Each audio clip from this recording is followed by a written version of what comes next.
Viva Jesús en nuestros corazones. Consideremos en este destello la situación de la vida religiosa después de Vaticano II, es decir, después de 1965 hasta el día de hoy. Vamos a darnos cuenta cómo las congregaciones religiosas han estado bajando en número de integrantes. Igualmente los sacerdotes diocesanos, no tanto, pero los sacerdotes religiosos sí, y las religiosas también. Y pensemos en los motivos que anteriormente favorecieron mucho el crecimiento de los institutos religiosos y la cantidad de vocaciones. Y veamos también los motivos sociológicos de los abandonos y de las deserciones. Tomaremos también conciencia de que la vida religiosa después de Vaticano II ha estado emigrando de Europa y de América hacia África.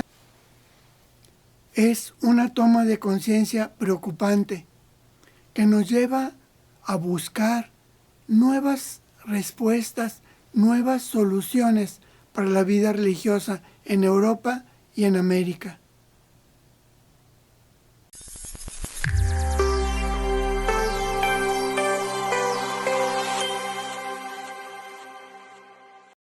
Vida consagrada lasallista, perspectivas de futuro desde la crisis actual. En esta segunda presentación, Joseph Roca nos hizo planteamientos estratégicos. Crisis significa momento decisivo, toma de decisión para un cambio importante. Es lo contrario a aceptar pasivamente un destino inevitable. Winston Churchill dijo: toda crisis es mitad un fracaso y mitad una oportunidad. Es un término común utilizado en política, en sociología, economía, educación. La crisis puede ser personal o social, de instituciones, de mercados, de procesos, de medicina y de salud. La vida religiosa, los religiosos y religiosas también pueden tener crisis. Por lo tanto, se puede hablar de diferentes tipos de crisis. Crisis numérica, crisis de identidad, de crecimiento, crisis emocional, crisis de valores, crisis de fe, crisis económica. Einstein dijo: no pretendamos que las cosas cambien si hacemos siempre lo mismo. La crisis es la mejor bendición que puede sucederle a una persona, a un país, porque la crisis trae progreso. La creatividad nace en la angustia, como el día nace en la noche oscura. Es en la crisis donde nace la inventiva, los descubrimientos y las grandes estrategias. Quien supera la crisis se supera a sí mismo sin quedar superado. Las crisis profundas solo se pueden superar con cambios, con reformas sustanciales.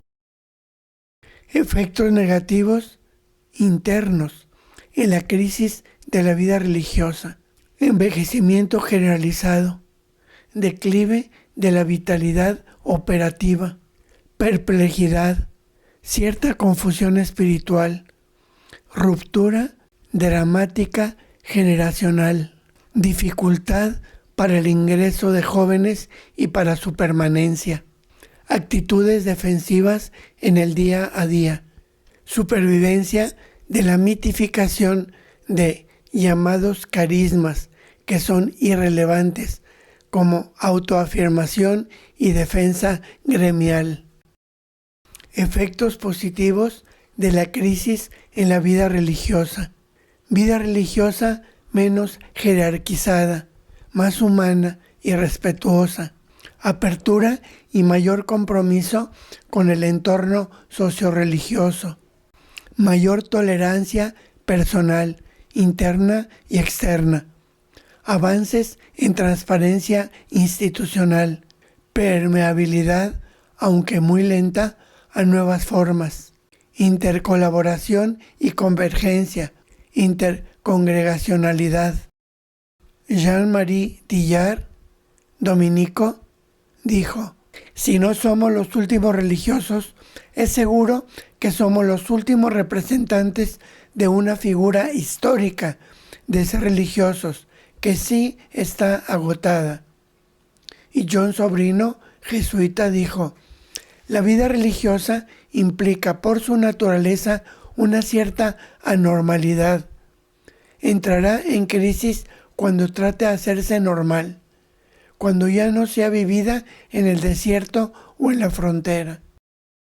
Los retos de todo plan estratégico es lograr fijar claramente los objetivos, habilitar los recursos y medidas para alcanzarlos, disponer de un adecuado liderazgo, seguimiento y evaluación de su implantación, para la vida religiosa, hacerla deseable.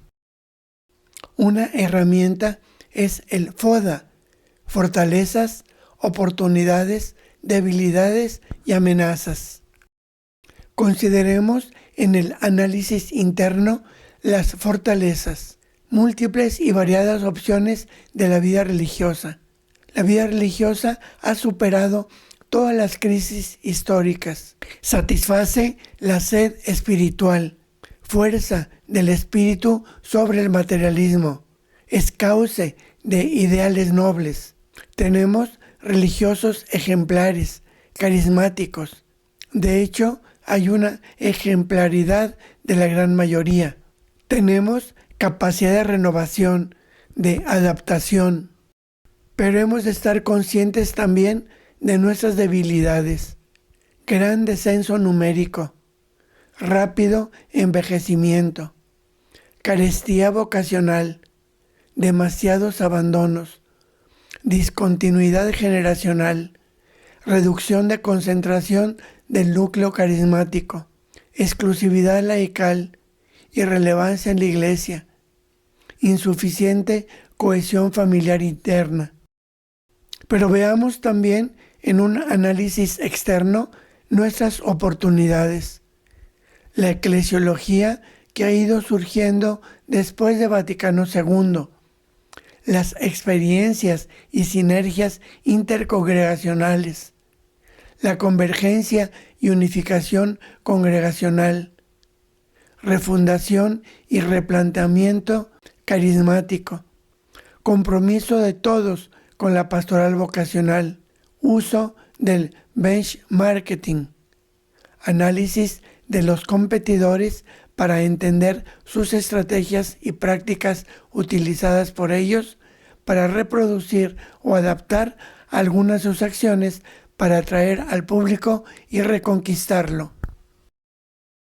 Pero también estamos conscientes de las amenazas, desacralización cultural, materialismo, individualismo, hedonismo, nuevos modelos de familia y de sociedad, descrédito de la imagen de la vida religiosa por abusos, por inmovilismo, competencia de otras formas vocacionales. Hay un elemento que actualmente estamos considerando como muy importante: el carisma en la vida consagrada, un término desconocido antes y a lo largo del Concilio Vaticano II. Surgió como una nueva expresión postconciliar. El Papa Pablo VI, en la Evangelica Testificatio, introduce el concepto de fidelidad al carisma fundacional. Rápidamente se abre paso como lugar teológico para toda la vida consagrada. Se convierte en paradigma ideológico para exaltar la identidad diferencial y el patrimonio institucional. Pero existen debilidades y riesgos del carisma, como por ejemplo propensión al arqueologismo, es decir, miedo a perder la identidad y rasgos fundacionales que no son exclusivos. Propicia ciertos compartimentos estancos y autismo.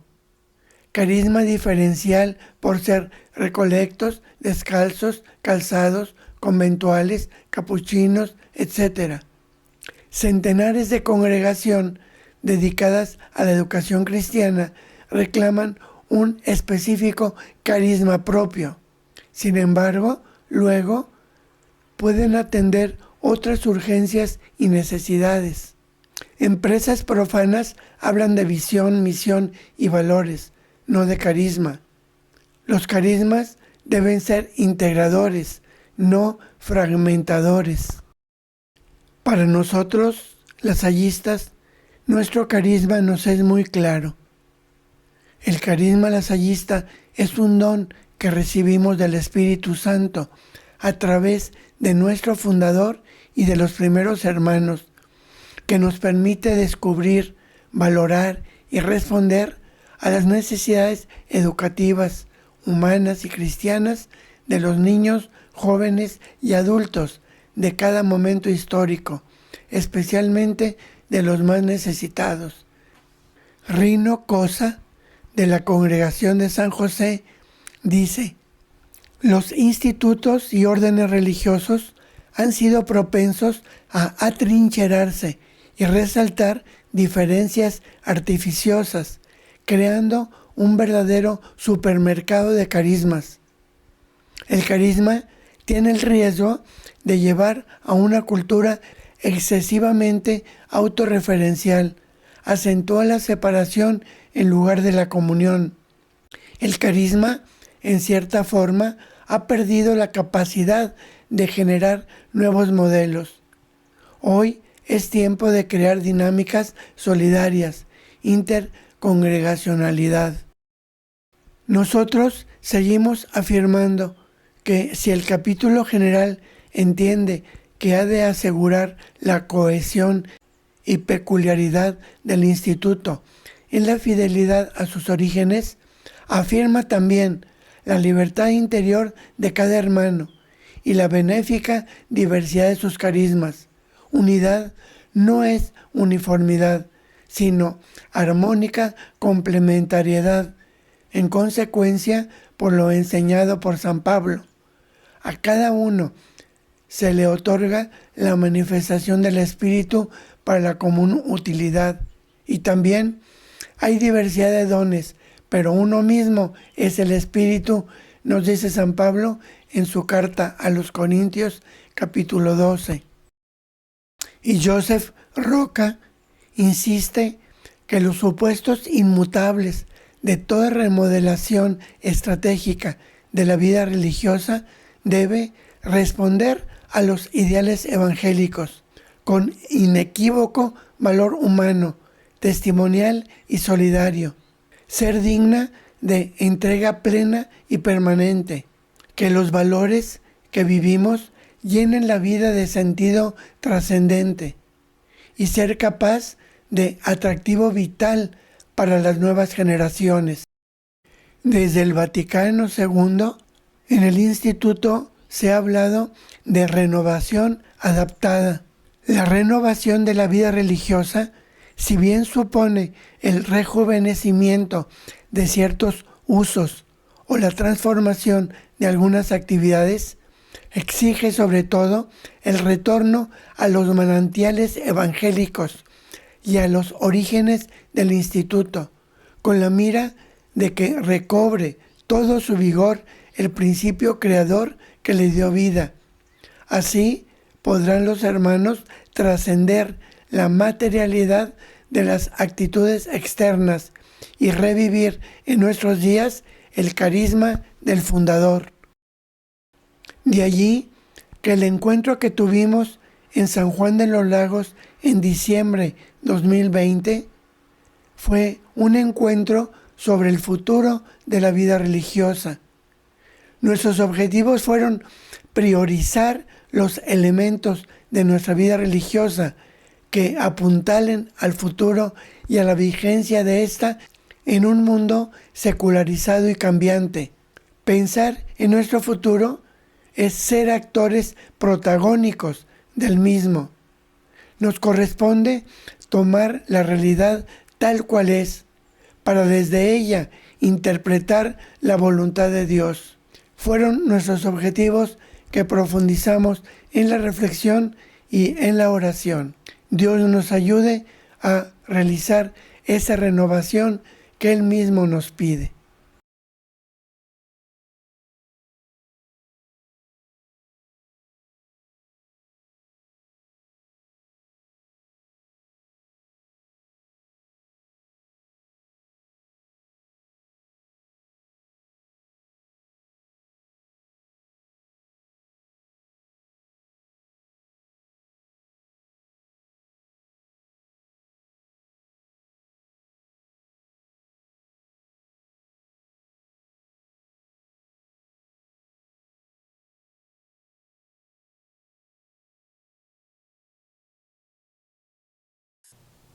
Pero hoy les deseo con mucho gusto que tengan ustedes un muy feliz día.